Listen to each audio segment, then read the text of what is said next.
এই নাও। এত টাকা তুমি কোথায় পেলে? আমি আমার বাইকটা বিক্রি করে দিয়েছি। আমার জন্য তুমি তোমার বাইকটাও বিক্রি করে দিলে? তোমার জন্য শুধু বাইক কেন, নিজের জীবনটাও দিয়ে দিতে রাজি আছি।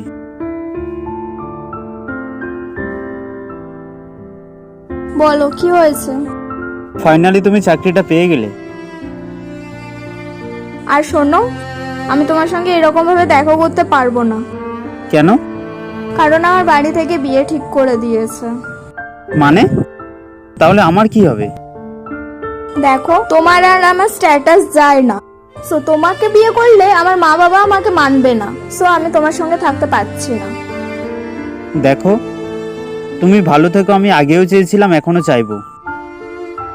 ভালো থেকো। ওকে, বাই।